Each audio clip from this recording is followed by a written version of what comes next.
Good evening, and welcome to the second listening group session on the ARPA funding that Gloucester has received. I'd like to take a few minutes before we open it up to calls to provide an overview of the ARPA funding and what the city is looking for and how we're approaching it, and to provide you with some background on categories that are eligible and examples that are provided. First, I think it's worth noting that virtually everybody in the community, every business, nonprofit, has been affected by COVID-19 in one way or another, as of every community in the country and basically around the world. The government, federal, state, and local governments have all responded in different ways over a period of time since early 2020. And what we're going to be talking about tonight is the local and state funding that Gloucester has received, and primarily to mitigate the negative economic impacts and to mitigate and prevent health and public safety impacts going forward. The Verger administration is strongly encouraging public input. The panel members who are here tonight, and I'll introduce them a little bit later, look forward to receiving your comments. The administration is really looking to hear about priorities within the community, individuals, organizations, nonprofits, businesses, and so forth. As I mentioned, this is the second of 5 meetings. We expect to go about 90 minutes tonight. If for some reason we are unable to reach everybody tonight, there are subsequent sessions, and I'm sure additional sessions could be added if that became necessary. Please hold your responses until we get through the overview here in a few minutes. If you'd like to speak this evening, please raise your hand by using the raise the hand button, or from your phone dial *9 to raise or lower your hand. We are asking that you keep your comments to about 3 minutes. We are timing it. And I'll get into more detail about how you can provide a lot more information to the panel and ultimately to the administration. We ask that you please state your name and address for the record. I think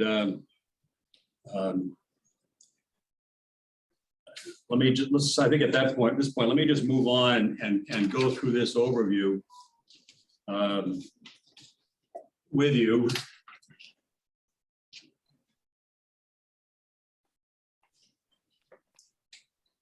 Let me do the, I just have to do the slideshow.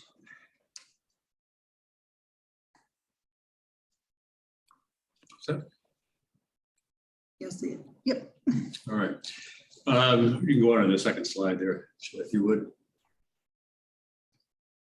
I'm going to give you a brief overview of some background, the resources that are available to you to determine whether and to what degree your concerns can be addressed through this particular process, how you can submit comments and proposals through the website.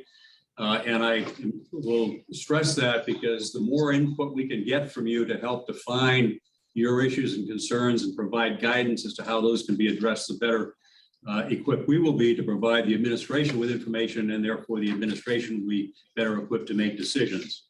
We're going to talk a little bit about the eligible categories and some examples, and then the administration's goal and the role of the panel, and then I'll introduce the members of the panel and we'll open up for questions. Gloucester has received $23 million through allocations of state and municipal funds. This is under the American Rescue Plan, which provided $350 billion for state and local governments. The total funding under ARPA was $1.9 trillion, and the reason that pie chart is up there, you don't have to try to go through the whole thing, but to just demonstrate that the local and state funding is just a portion of the total funding under ARPA, and there are many other categories ranging from resources for restaurants and farms, businesses, schools reopening, and so forth. So this is just one piece of it. I think it's also important to note that the effective date of This particular funding was March 3rd, 2021. The funds need to be obligated by the end of 2024 and expended by the end of 2026. And it is the administration, the Burger administration, that will ultimately determine how those funds will be allocated. Excellent. We're Resources available to you. not seeing the slides, Carl. They're not seeing. Pardon? The title slide. Pardon? All we see is the title slide. So somebody needs to hit the button that says slideshow. We'll back up for a second here.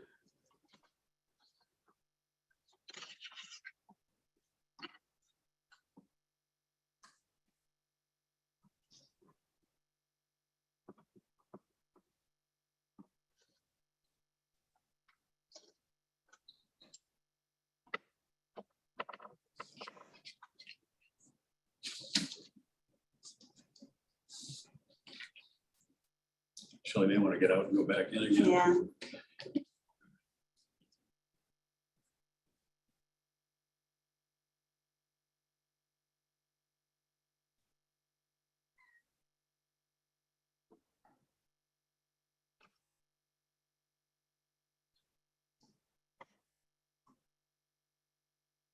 Frozen. Nope. Do you see it now? Not yet. There we go. You should be seeing the resources slide now. Yep. Back up one, Shelley, if you would.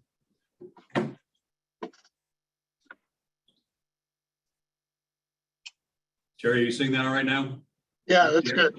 All right, this is a slide that I was referring to with the $23 million. And the pie chart that you're seeing here is what I was referring to before, and you'll see on the lower left-hand side, the state and local funding of $350 billion in total. Out of that, Gloucester has received 23 million through a combination of county and municipal allocations.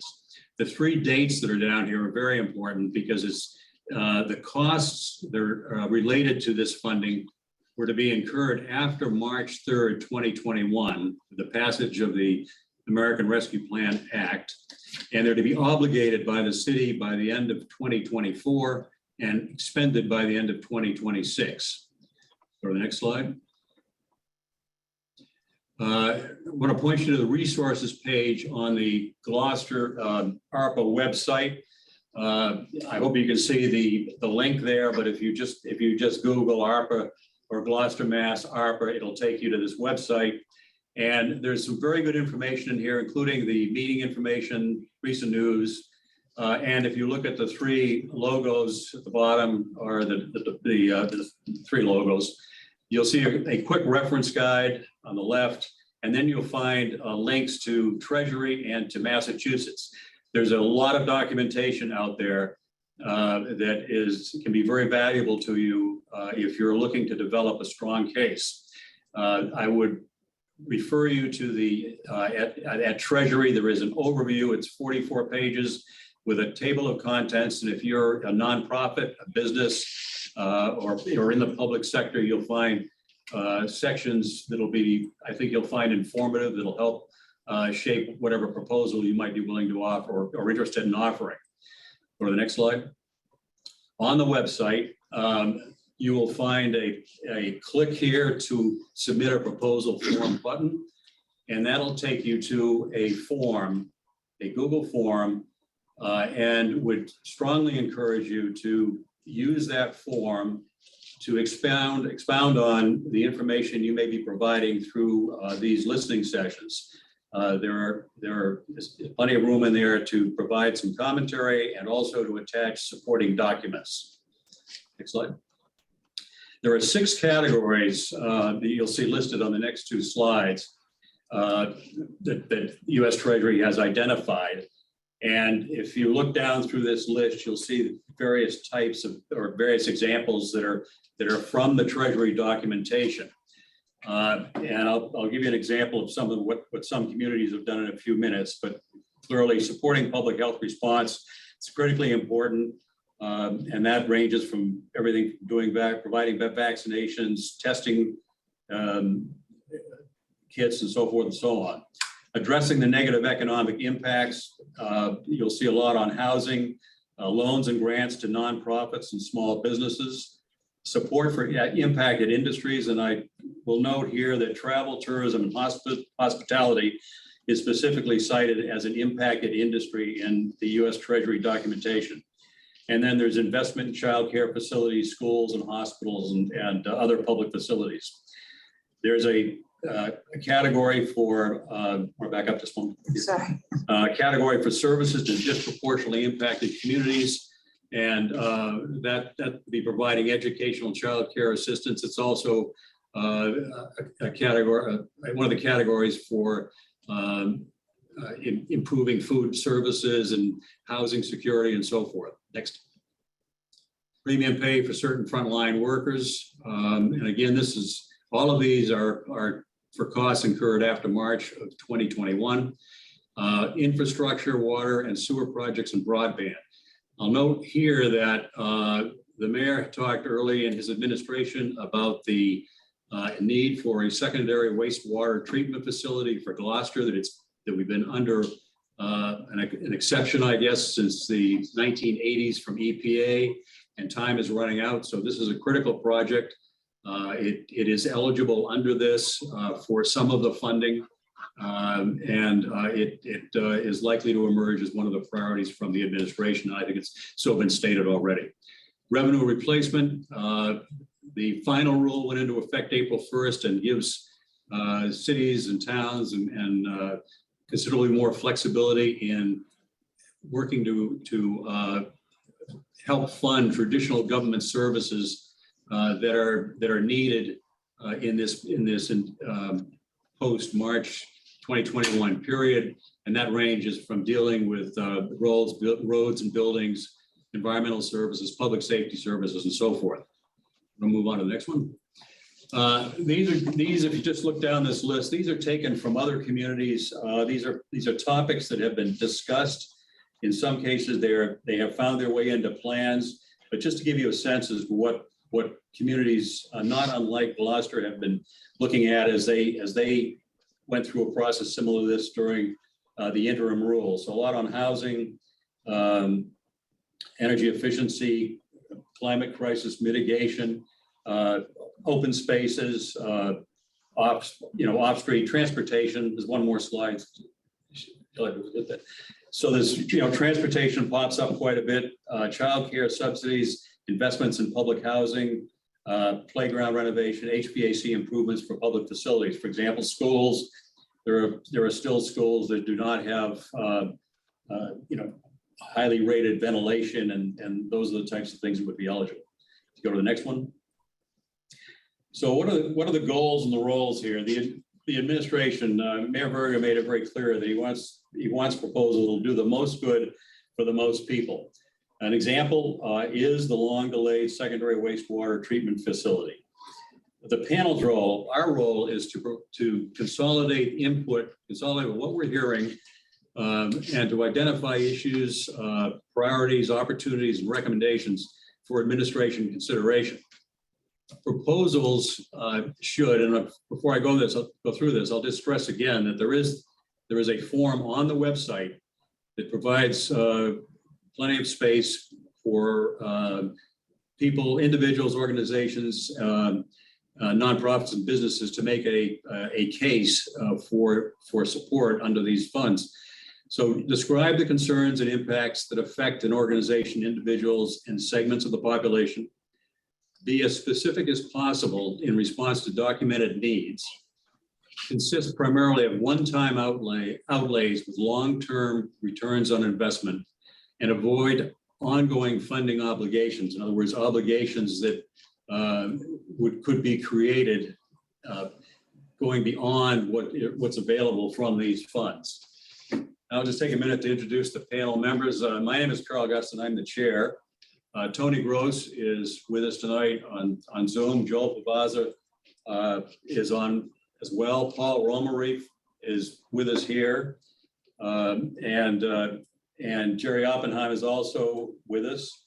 Gretel Seeley is here, and Tom Balf is here, and Kelly Fraglione cannot join us this evening.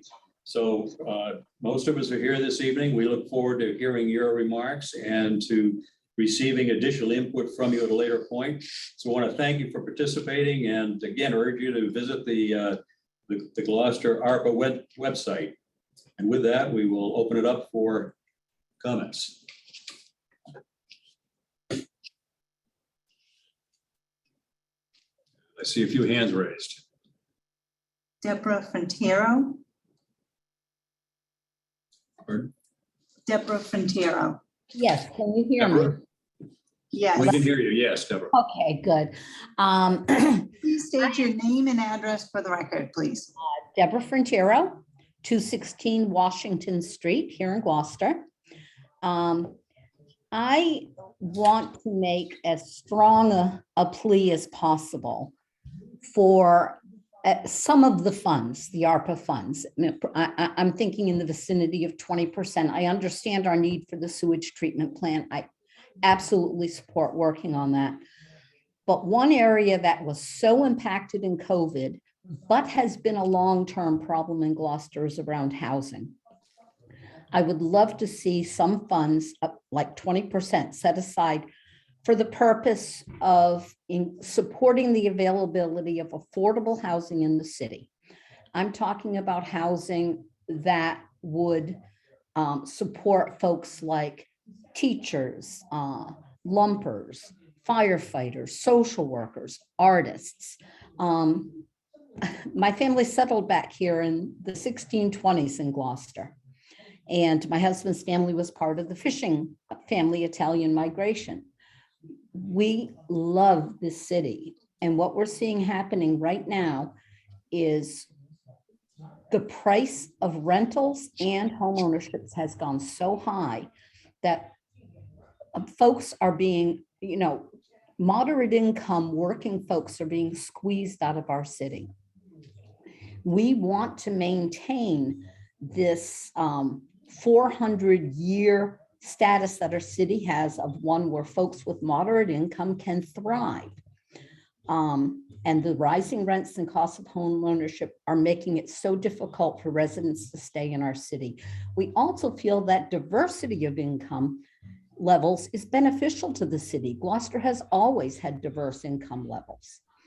The other thing, besides really advocating for a section of this money, I'm thinking 20% to be set aside to increase the availability of affordable housing, is I'm not sure where the process will go after these listening posts, but we're hoping that the process will be transparent, and we want to make sure that we stay informed of where the process will go once we're done with the listening posts. So thank you for listening. Thank you, Deborah, for your comments. Housing has come up. It did come up in the first meeting, and we appreciate your comments. And I think the administration has indicated that transparency is a very important part of this whole process. Thank you. Mern Sibley. Hi, good evening. Can you hear me, everybody? Yes, we can. Okay, great. My name is Mern Sibley. I live at 107 Mount Pleasant Avenue in Gloucester, and I'm the president of the Sawyer Free Library Board of Trustees. And I'm just here tonight to let you know about an ambitious and very inclusive project that will benefit all the residents of Gloucester, and that is the renovation and expansion of Sawyer Free Library. And we call this project Sawyer Free 2025. The reason being that we're going to be starting construction early next year, and we expect construction to take about 2 years. So it'll bring us into 2025. Now, to put this whole project into perspective, I want to emphasize that now in the 21st century, libraries are actually needed more than ever. And why do I say that? Because libraries pool and pull together local resources, from educational offerings to job training to art exhibitions to learning English as a second language, putting all these resources under one welcoming roof for everyone to share. So whether you're a family looking for fun story time, or an immigrant in need of language resources, or you're an unemployed person looking for job help, or just someone who needs some help on their taxes, you all can go to one place, the library. So libraries truly are remarkable places where communities come together to learn and share and celebrate where they live, who they are, and what they want to become. Now, our library building on Dale Avenue has served the city for many, many years, and on average, about 700 people every day benefit from library services provided by Sawyer Free. But the building really now is no longer suited for today's world, and now is the time to build Gloucester's library for the 21st century. So when you think about your work as an ARPA committee, you have to recommend to the mayor the best uses for these ARPA funds that have been designated for Gloucester. And our Sawyer Free 2025 project checks several boxes of those qualifying standards for ARPA funds. So I'm just going to list them briefly here that are these criteria that are met by Sawyer Free 2025. First of all, as I just mentioned, it benefits our whole community. Secondly, it provides expanded broadband access to underserved and unserved people in our community. I don't know if folks know this, but nearly a quarter of Gloucester households have no internet access. So the library is really the place where they connect. Our project supports economic stabilization for households and businesses through digital equity and inclusion, employment searching, workforce development, and more. Our project strengthens Gloucester's social services network by connecting all those folks who are adversely affected by the pandemic with information, resources, and service providers. Our project expands programs and services that have an emphasis on health and education. And really, it impacts our community for generations to come. So Sawyer Free 2025 is a focused and an actionable project. We are in the later stages of design now. We are looking to hire a construction manager in the next couple of months to get to the construction stage of our process. And we're ready to use these funds in the next 18 months. So thanks for your attention. Myrn, this is Paul Romery. I just had a couple of quick questions. It's a really ambitious and probably long overdue proposal, so congratulations on shepherding this. Could you remind us what the total cost of the expansion and renovation is? Yes, the total cost will be $28 million. And I can give you a little more information about where we're at. We've raised about half of that amount now Okay. through a very generous grant from the state and through private donations. Very good, thank you. And Murren, I think you obviously have a lot of information. You've done a lot of work, and I think we would look for information through the website on the forum that I pointed out earlier. Yes, we are definitely planning to submit a proposal that will describe the project for you folks in more detail. And I'd like to ask at this time, actually, another one of our board members is here to tell you a little bit more. So if he could get his 3 minutes after mine, his name is Simon Paddock. That would be great because he can follow up with a little more information. I understand that he is up next. All right. Simon Paddock?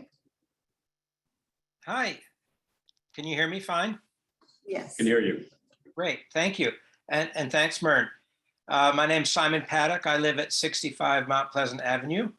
I'm a member of the board of the Sawyer Free Library, and I'm part of the design team for the Sawyer Free 2025 library project. So following up on what Myrn has already told you about how suitable our project is for the ARPA funds, I'd like to tell you a little more about the building. Due to the deficiencies and shortcomings of the current structure, it's become really critical that we move forward with a plan to renovate and expand. The design principles that we adopted at the beginning of this project are grounded in the human experience, and we really want to focus on people first. The newly renovated and expanded library will stand as a model in terms of accessibility, sustainability, and health and safety. The Sawyer 2025 building will meet or exceed LEED Gold standards. It will be a net zero ready building, which means that the building will be essentially all electric and highly energy efficient.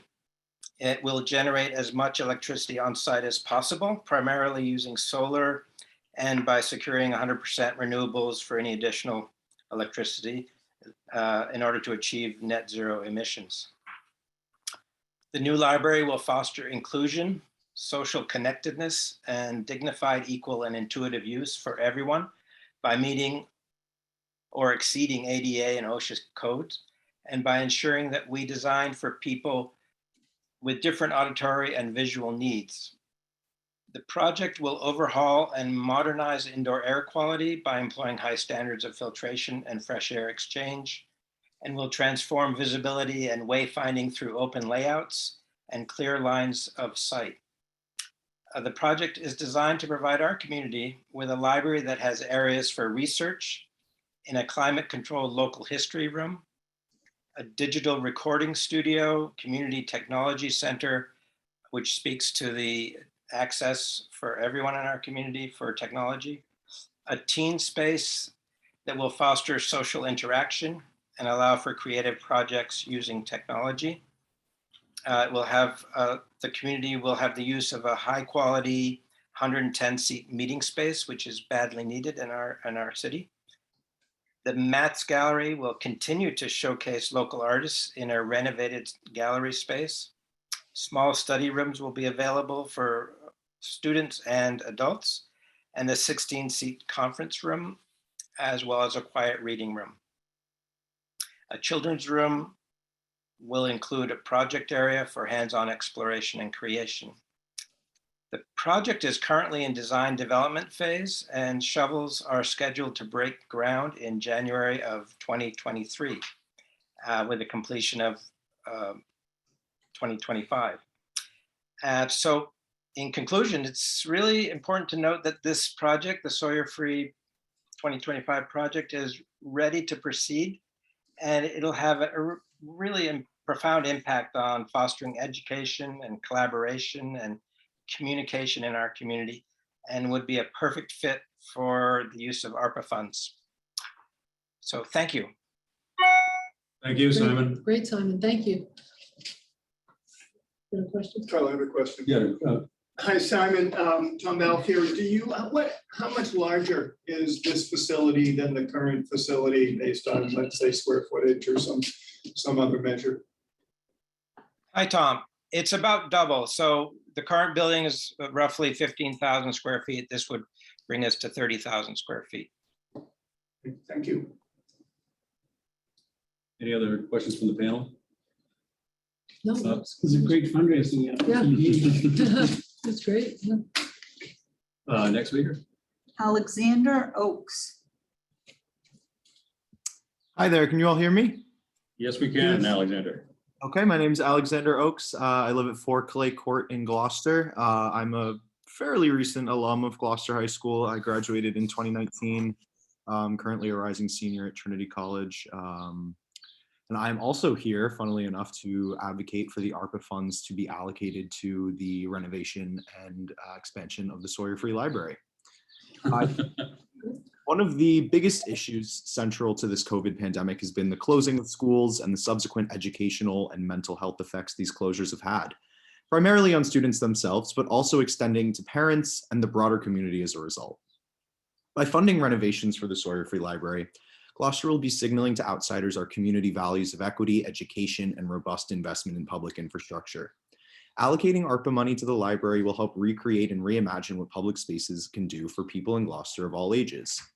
By providing a free, safe, supervised, and educational space for young people in Gloucester to utilize, we will help ensure our students, the future of this city, do not fall behind academically relative to the national standard, while also addressing the needs of parents and families throughout our community who have raised concerns about the mental and social tolls of pandemic-related school closures on their children. Using this ARPA money to renovate the library directly combats a litany of pandemic-related issues while protecting some of the most vulnerable members of Gloucester, school-aged children. Making Sawyer Free Library renovations a reality would send a powerful message about our community's priorities. We care deeply about our past, our present, and our future. This project will ultimately do the most for the most generations of Gloucester to come because this library will serve everyone. Another thing of value I would like to note is that the library already has a concrete plan laid out with an end goal, as mentioned before, of 2025. Thank you very much for your time. Thank you, Alexander. I noted that we've had 3 speakers on the Sawyer Free Library, and you've done a very effective job of pulling your presentation together, I think. I think we should take if there is another speaker from Sawyer, we'd like to have that person hold until we have opportunity for others to provide some input. Next speaker. Valerie Nelson. Yes, thank you very much. Valerie Nelson, 7 Sunset Point Road, and I'm not yet prepared to advocate for any particular cause or issue or project. But going back to what is eligible and what can people suggest and what input you're looking for, I really would like to thank you very much for delving into the federal rule and what other communities have done. And that's a great improvement for clarifying the kinds of projects that we could suggest. So I have a couple of edits because I also read the federal rule and searched around for what other communities around the country are doing with the money already. I would say, yes, hospitality is specifically mentioned, but number 2 on that list are impacted industries that are also eligible. There are many, many grants, projects around the country in the food system, which took a great hit. And in our case in Gloucester, it really is the fishing and seafood sector that saw a major decline in landings and revenues. And they are clearly eligible for project funding under ARPA. So, and I think that Maggie Rosa brought up workforce training. There's a lot of need in waterfront businesses for workforce training. So that is another eligible that I think is of great interest to our community, both from Maggie and from me. The other thing that I discovered around climate, which I'm doing a lot of work on, is, and this is a direct response to Tom Balfe, is that planning grants are eligible, especially in climate action planning grants, for example. There does not have to be only an engineering design as a preparation to an actual capital implementation project. And I think that should be made clear to people that eligibilities under the federal rules would allow for planning, because whether it's in ARPA or other funding streams, projects will have been identified that are important to the community that could lead to capital expenditures. So that's my second comment on that. In terms of what Jerry Oppenheim brought up, I definitely understand that if the public is going to submit an idea, it's ideal if they have an organization, whether it's the city or a nonprofit, that is capable and willing to step forward and take on that project, whether it's planning or an actual capital project. So I think that's something for the public to keep in mind when it submits proposal ideas. Yeah, you can submit priorities and ideas, but the committee is also looking for who in the world could implement, whether it's planning or like the library is, you could actually see how they could use capital project funding. So these are comments about what you presented. It would be great if you amended the next time around, thought about what I've just said about other eligibilities relevant to our own community. And so the Lanesville Community Center is going to have a meeting next Wednesday to give out information on all of this and have kind of a neighborhood discussion about what our priorities are. And as a board member setting up this meeting, I'd like to invite someone from the committee, if you're able and interested, to come to our meeting in Lanesville and participate in our own discussion about some of our neighborhood priorities and work through the eligibilities and the ways that we can submit input. So perhaps, Carl, I can be in touch with you, and Tom Balfe is a Ward 4 resident. We could find someone from the committee to join us in Lanesville and talk through all of this as well. So thank you very much. I appreciate, let me just say that the more detail you're giving to the community about what is eligible, that's just great improvement. And I really want to thank you for that. I just think that there's some further modifications of your presentation that are helpful information for the issues and needs of our own community here. Thank you. This is Carl. Fishing and workforce development came up last week. The reason that travel, hospitality, and tourism is in there is because it is more specifically cited within the final rule. But certainly fishing, workforce development, education, the list could go on and on. We're trying to provide examples, but we do expect that people will do what you have done and to take some time to go through the categories and try to understand how they can best fit in. Clearly, the Sawyer Free Library has done that, and we would encourage people to really try to understand the various aspects. I will also note, unless somebody else wants to jump in here, that we are not subject experts on ARPA. The city will have a big challenge in front of them when they receive our report. We are not a decision-making body. We are trying to get the most information, the best information we can on priorities that are being expressed within the community, and to provide that to the administration in a coherent manner from which they then will have to make the ultimate decision on how these funds will get allocated. But there's particularly with the final rule, there is a very broad opportunity here for people and organizations of various interests to weigh in on what they think are the top priorities and how best to approach it. I know you mentioned Tom and Jerry, and I don't mean Tom and Jerry that way, but Tom and Jerry, and if either one of them has any comments, I'd be you're welcome to jump in. Tom doesn't? Yeah, it's a great idea to have the community meeting, and hopefully some others on this call might organize the same, whether it's in your community or a specific group, so that groups can come together with their actionable and budgeted proposals. That will be really helpful. Okay, next speaker. Linda Brayton. Hi, Linda Brayton, 527 Washington Street. I am a member of the city's Clean Energy Commission. I am not speaking on their behalf other than to say and to flag the fact that the commission has been working with MAPC, the Metropolitan Area Planning Council, since last September on a climate action and resilience plan, and it's nearly done. So I find the timing here perhaps fortuitous. We have, just for an example, we have a number of focus areas that the plan is covering. They would be buildings, infrastructure, energy, solid waste resources, natural resources, social resilience, and mobility. So my general basic point here is that I hope that these things dovetail. The committee, the commission, and MAPC will at this point probably be wrapping this up in another month or so, and it will be in the hands of the community, the council, and so forth. Between now and then, we are strategizing and coming up with priorities, and perhaps we'll be in a position to make specific recommendations.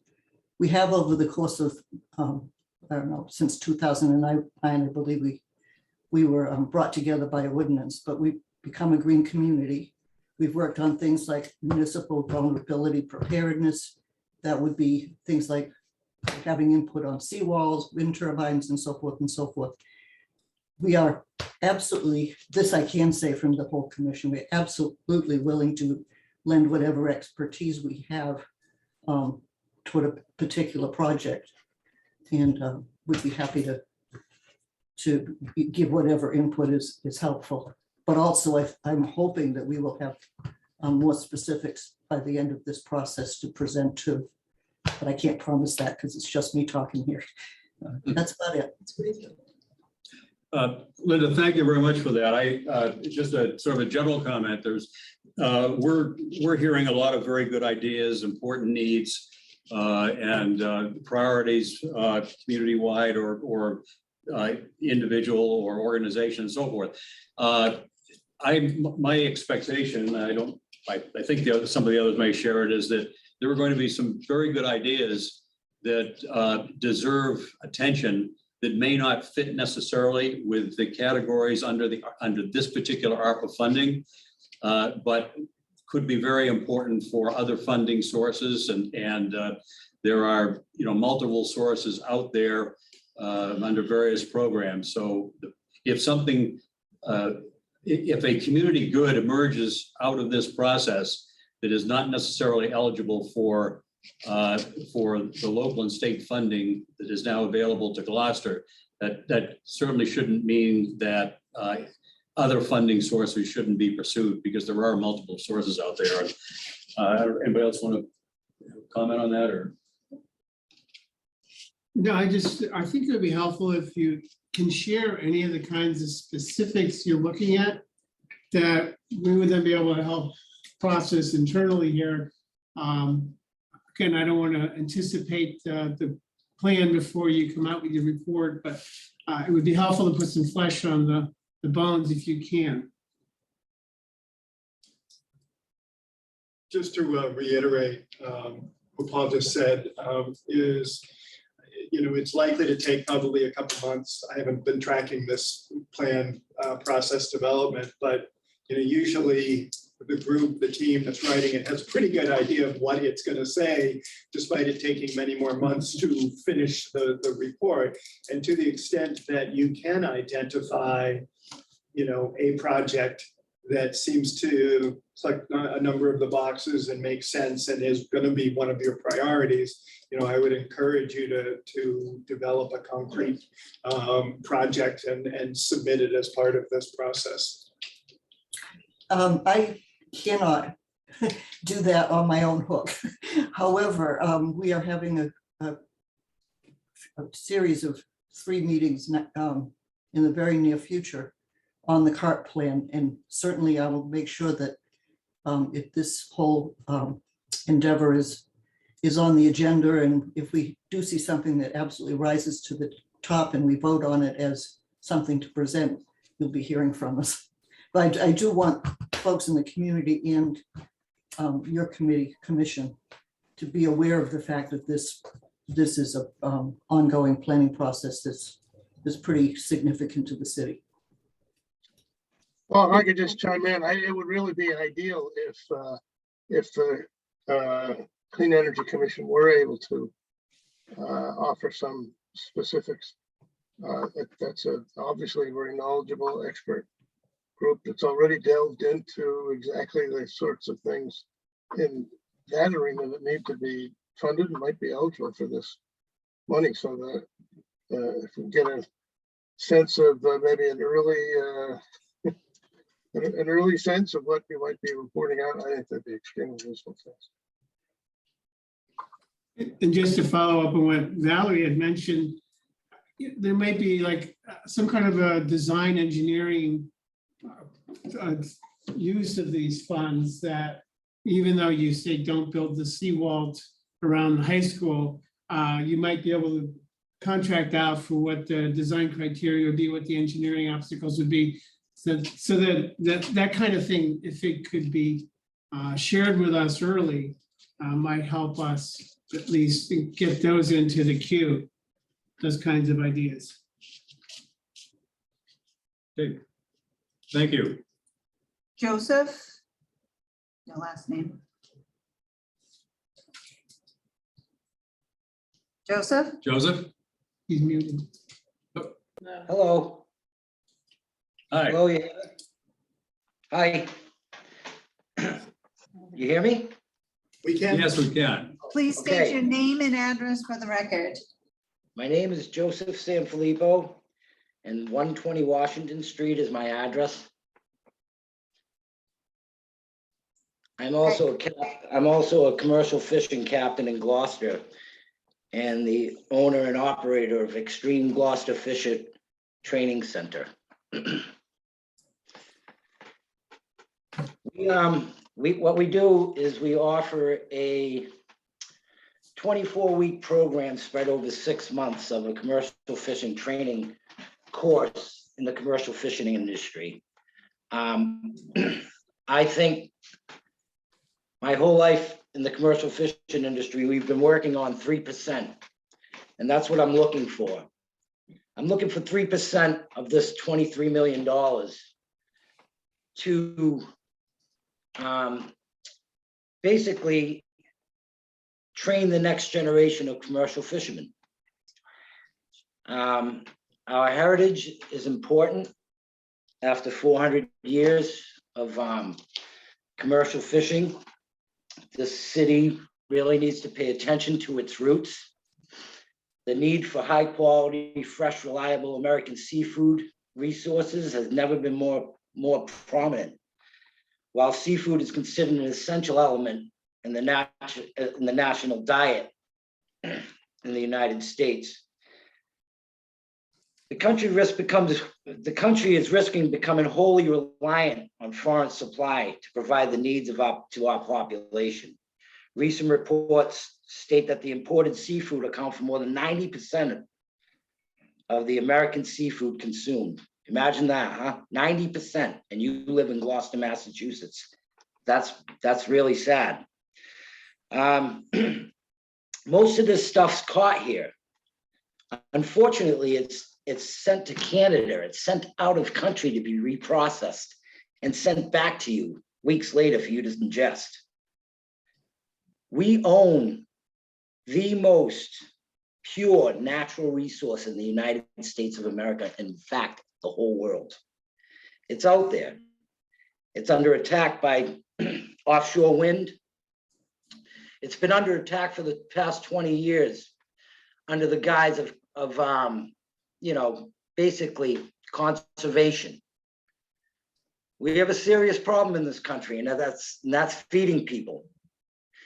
The commercial fishing industry has been feeding people for years. Since 1623, we have commercial fished. In fact, some say it might have birthed this nation.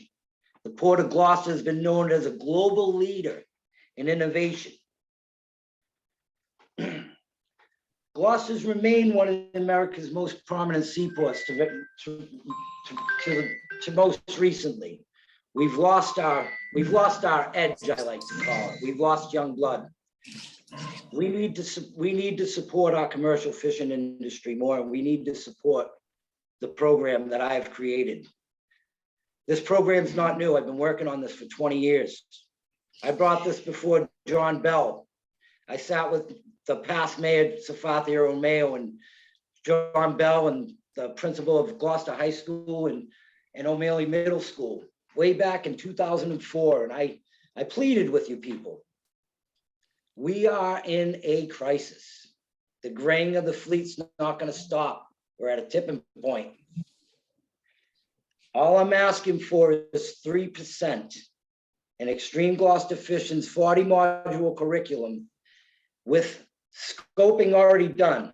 I don't know if you guys know, I have a pilot program that happens weekly. I've trained hundreds of people from across the country, all the way up and down the East Coast. I've traveled back and forth from Maine down to Alabama and talked to several different people. They all suffer the same problem. It's workforce development. What we do here at Extreme Gloucester Fishing is we create jobs. I've created a system for creating jobs by me creating fishermen. I've been doing it for the past 25 years. I come from a family of 5 boys. We all own fishing boats.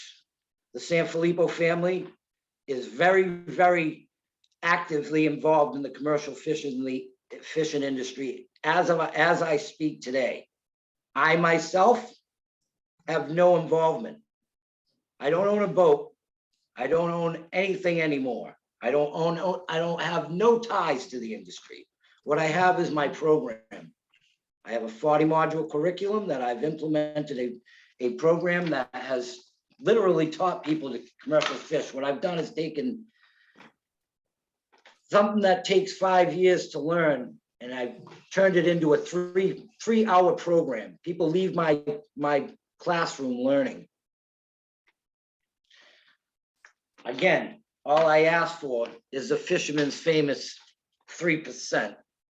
It's not much to you, but what I've been doing out of my pocket, and I've been doing it rather well. You guys can visit my website. You can see what I do. People reach out to me from all over the country and all over the world. In fact, I speak to people from MIT. I speak to people from NOAA. speak to people from as far as the Philippines, Norway, Denmark. The people in Gloucester need to hear who I am, what Extreme Gloucester is doing, and the phenomenon that's going on in the training of commercial fishermen. We are the premier commercial fishing training center in the country, and the only. I named Extreme Gloucester Fishing this for a reason. Gloucester men are built. They're not born. They're made. And I've been making them for a long time. You can go around the industry, you can sit around this waterfront, you can ask around. Ask around about Extreme Gloucester Fishing's training pilot program and the training net mending program. And you ask and you see that we produce results. I've not only started this training program as a pilot, but I also teach welding. I teach basic vessel maintenance. I teach basic electronics. I teach the whole aspect of becoming a commercial fisherman. There's a lot of funding coming down the line for Gloucester. And not only in this 23 million, but in the Young Fishermen's Development Act.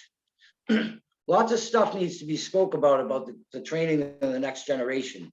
And I think Extreme Gloucester Fishing needs to step up to the plate and start speaking a little bit morely about it, because I frankly don't speak enough.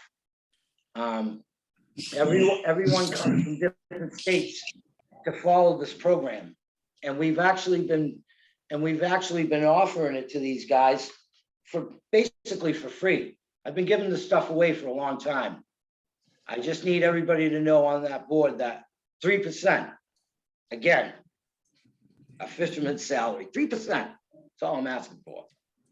To make Joseph, this is great information. I mean, you've laid out a pretty strong case here. What would be helpful, I think, to us is if you, as we've asked others to do, would take some of that information, how your program is structured and so forth, and feed it into that website location. So we capture that there, and not relying completely on our notes, although I know our notes are very good. But I think that would be very helpful if you would do that. But this information has been very helpful already. Did we? No, Beverly Palmacy. Beverly? You're on mute. There Sorry. you go. Okay. I don't belong to any organization, and there is no such organization in existence that I know of at the moment. Can But you it's just state your name and address? Oh, I'm sorry, for the record? Beverly Thank you. Palmachi, 8 Commonwealth Avenue. Thank you. Okay, so I don't belong to any organization, and I would just like to see an organization like this formed, because I think the community would really benefit from it, particularly after COVID and how isolated everybody has been. Also considering the graying of the population in Gloucester. But I'd like to see like a youth corps, something in the lines of like the CCC or the WPA. I think there was another one that was down at the end of Commonwealth Avenue, across from where the Open Door is, to the old Arms building. I can't remember the name of that organization, but it put people to work. And what I would like to see is like a youth corporation, high school age kids or whatever age, connected to other age groups, particularly the elderly, because the elderly need help. And I think a lot of young people, I'm not sure what they're doing, but I don't see them out on the streets helping anyone. But I really think they could benefit tremendously from it, whether it's shoveling in the winter or yard work in the summer or babysitting or training kids, giving the teenagers themselves could give classes to younger children. In other words, an intergenerational work project, and people would be paid, something not extravagant, but give them a reason to do it, particularly the young kids, give them motivation. And I just think everyone would benefit from it. You know, there are Girl Scouts, Boy Scouts, at least there used to be. I don't even know if there still are. I don't have any grandchildren. But, and, you know, church groups. But instead, this would be a group unto itself that any person could join if they were looking for work, and they could be partnered. And if they didn't know how to do that work, they could be trained to do that sort of work. So that's my idea. Someone else would have to run with it. It's just an idea, and I think the community would benefit from that tremendously. Thank you very much, Beverly. There have been several comments tonight related to workforce development. Certainly Joseph was talking about that. You've touched on it. I think Valerie Nelson did earlier. So we've been getting some good input on the importance of workforce development, and it is clearly a very important part of the ARPA initiative. So thank you for your input. Yeah, that was great. It might be worth also seeing if Rose Baker Senior Center might have some ideas about how to put those two things together too. I don't think we've heard from them, Right. but they might be somebody that could help there too. Joseph is asking to speak again, and he would be the last speaker. We don't have anyone else with their hands up. Joseph Joseph wants to is come back. interested. Speaking Oh, of- Valerie Nelson's back. Well, Joseph. Who's got the hand up? Hello. Hi, Joseph. Hi, I'm sorry. I got it kind of got cut off because there's another little project I'd like to talk about also. That the commercial fishing industry could, you know, kind of benefit from, and that's the Joseph, just so you know, there's a 3-minute limit. yeah, well, this one's gonna be So this short. one- The other ones I've been working for quite a long time, so I understand. Yeah, 3-minute limit. I get it. The IC4 parking lot and the upcoming plans for the IC4 and how the fishermen will pertain to that. And not only fishermen, the artists, the transition between fishing and tourism.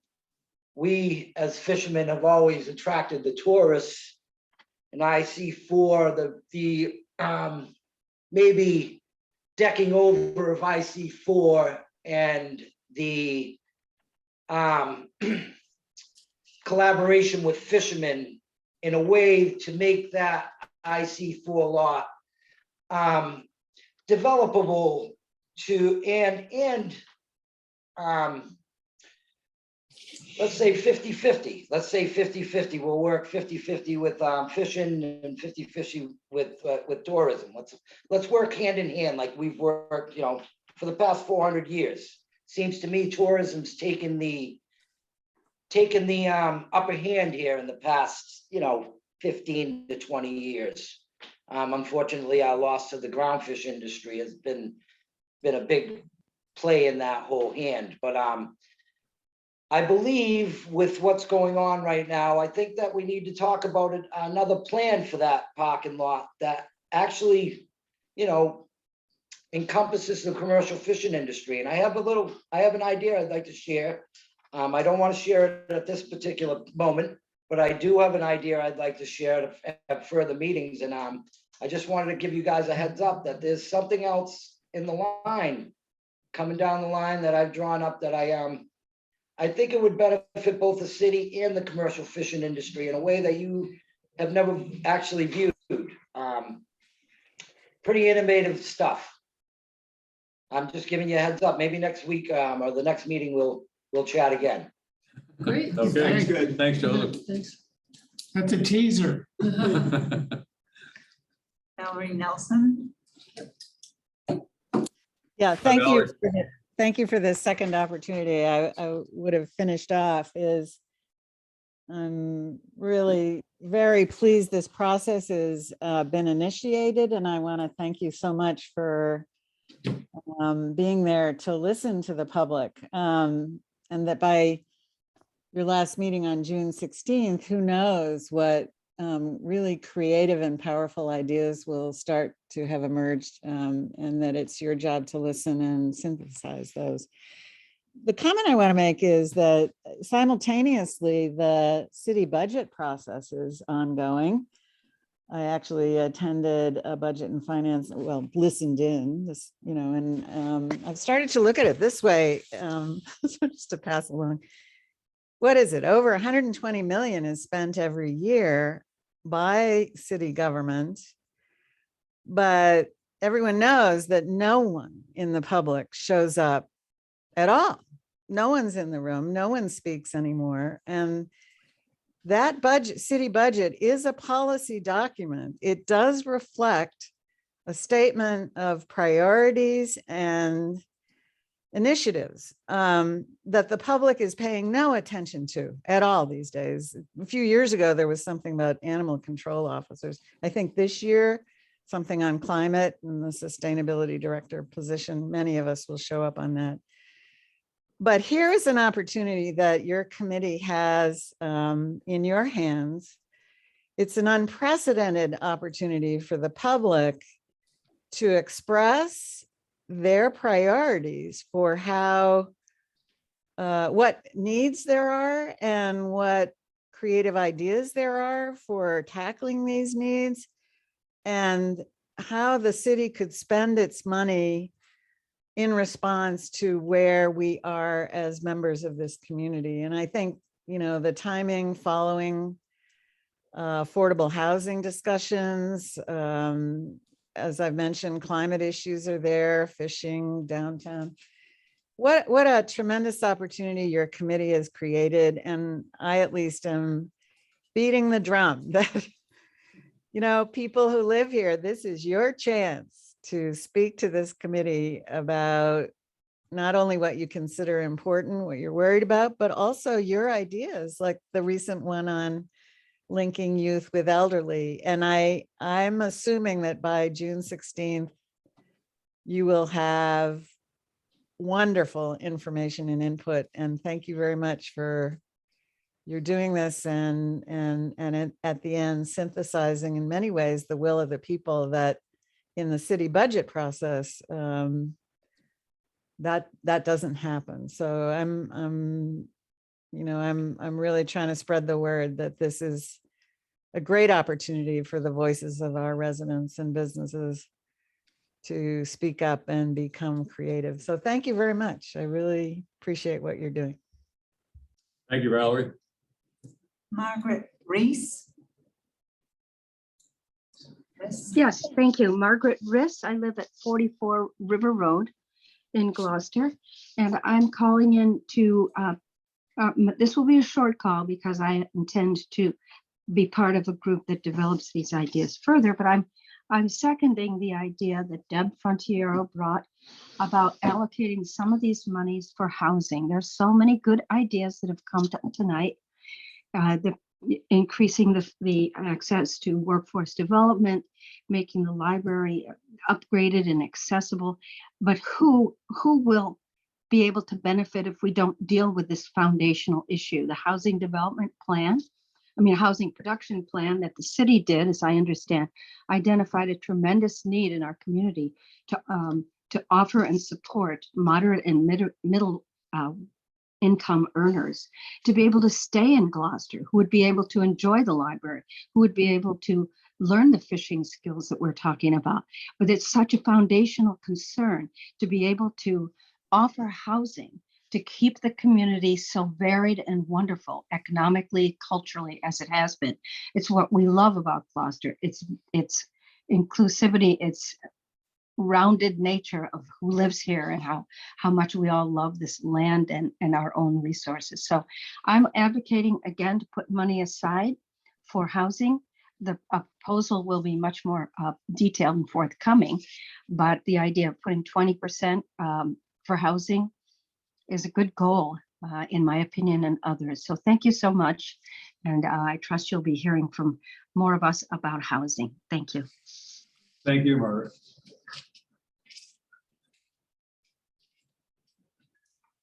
Yep. One more, Sarah McClellan. Hello. Sarah, you're up. Yeah, I'm actually Eric, her husband. But I live at 7 Mason Court.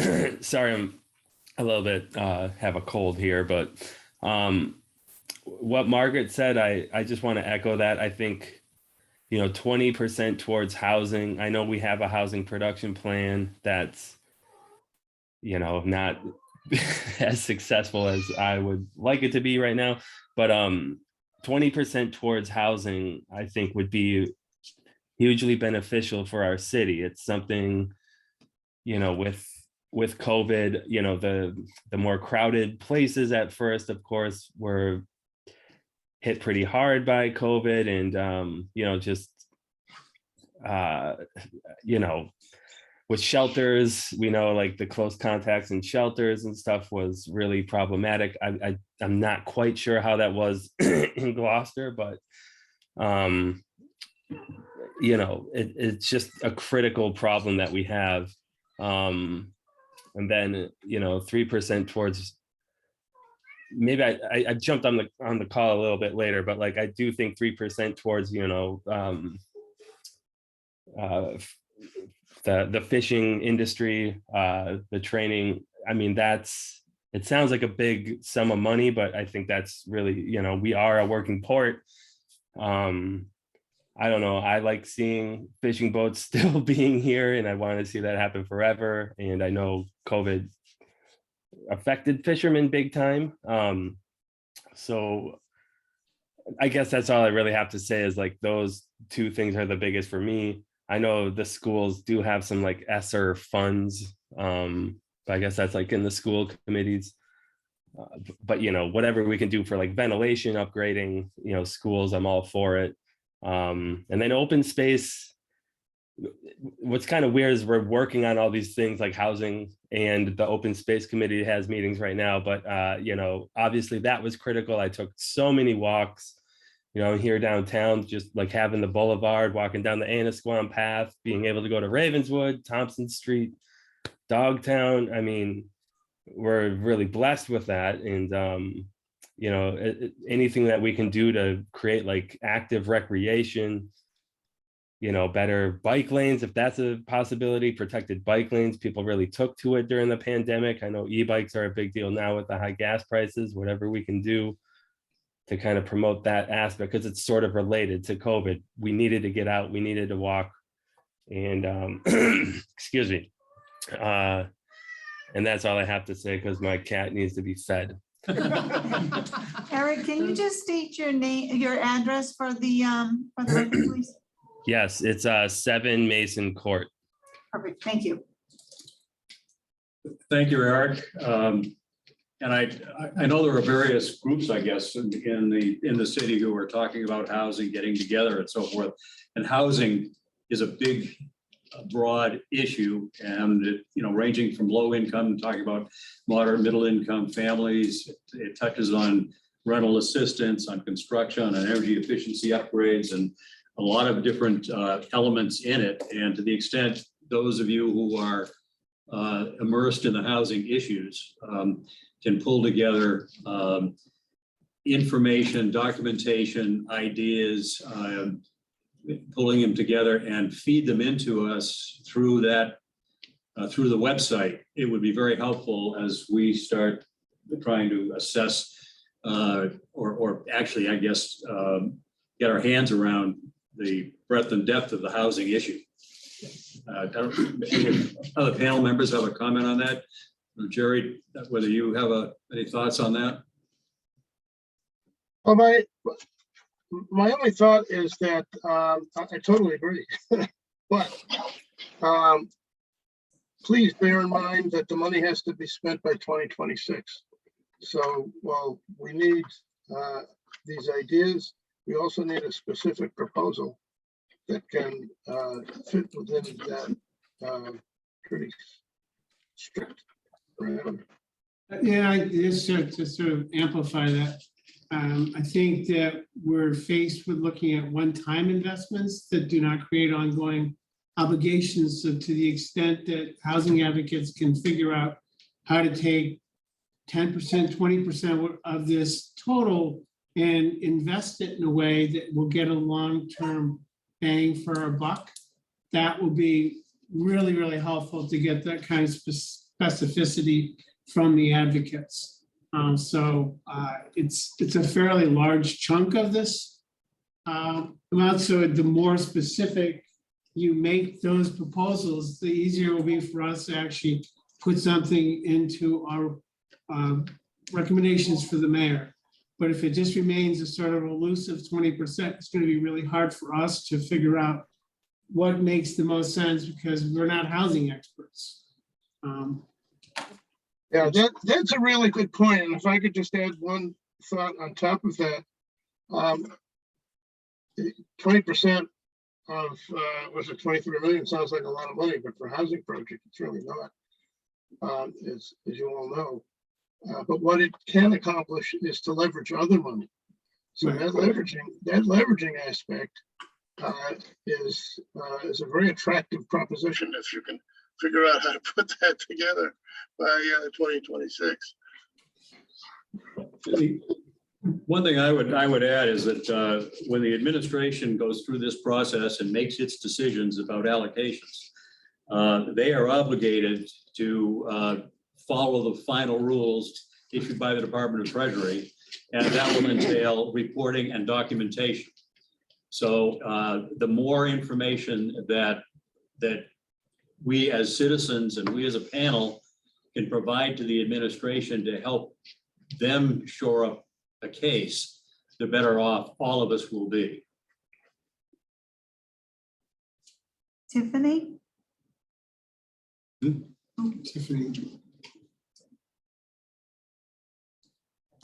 This Tiffany, is you're on mute. Oh, she's still muted. No, she's there. She's just muted. Yeah. Can you hear me now? Yes. Yes, we can hear you now. Oh, it's really loud, sorry. Can you hear me? Yes. Okay. I'm calling, I was listening in.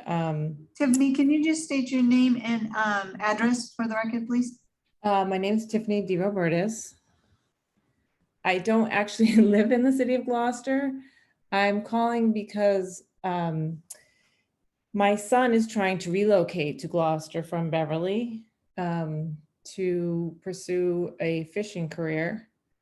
And I reached out a couple different times to a couple different people. And to be honest with you, I don't even like fish. So I wouldn't care if another fish came out of the ocean, but my son seems to have this passion for it. His grandfather fished out of New Brunswick, and he just has this love of it. And I actually put him in touch with Joe Sanfilippo, who spoke earlier. And I just never realized what a important issue this was throughout the country. I'm all for farming. I grow my own vegetables. I have a farm share, all this and that. I'm really disappointed when I go into Stop and Shop or Shaw's and ask where my fish comes from, and it's not here. When I live in Beverly and Gloucester's right there, and my son now fishes, and I can't even get fresh fish. It just is really sad.